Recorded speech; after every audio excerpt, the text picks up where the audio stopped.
iradenin kavgasını veren, iradenin davasıyla arzı idare eden bir insan, burada iradi olarak, iradesini kullanarak, muvakkaten bir kısım nimetlerden mahrumiyetine mukabil, öbür alemde ebedi olarak cennet nimetleri var.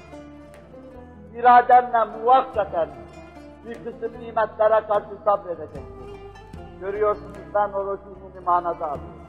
Sabredeceksin. Ve oruç şer'i ölçüler içinde bu sabretmenin formüle edilmiş şeklidir. Sabredeceksin, dişini sıkacaksın. Fakat öbür alemde müebbet, cennet nimetlerinden istifade edeceksin. Kulû veşrebû hani'en bimâ esteftum fil eyyâmil gâliye. Kur'an ferman ediyor. Bugün yiyin için öbür alemde boş geçirdiğiniz günlere mukabil. Hadis-i kutsi bu ayete ışık tutuyor.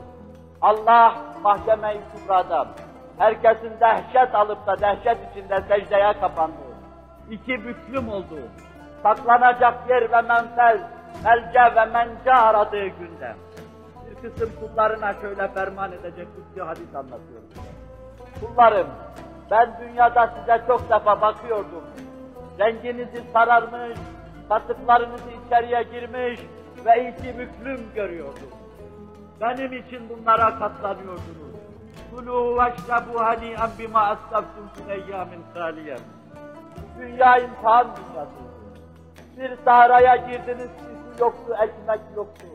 Şehvat-ı nefsaniye yoktu. Artık o çölü kat ettiniz. Bir cennet vahasına ulaştınız. Yiyin, için oradaki mahrumiyete mukabil. Muvakkat bir kısım lezzetleri terk etme. Müebbet nimetlere, ebedi nimetlere vasıl olmanın yoludur. Çok tekrar ettiğim bir sözü tekrar edeceğim. Maddi, manevi her iki yönüyle de muvaffakiyet, bir kısım mahrumiyetlere katlanmaya bağlıdır.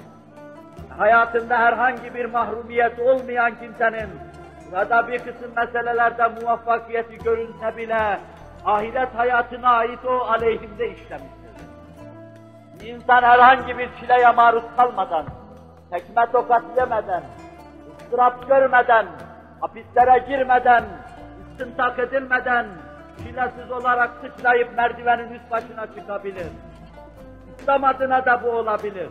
Fakat bu çilesiz ve ıstırapsız insanlar, dünyada muvaffak olmaları düşünülemez benim için muhkem kaziyedir peygamberlerin hayatına dayanarak.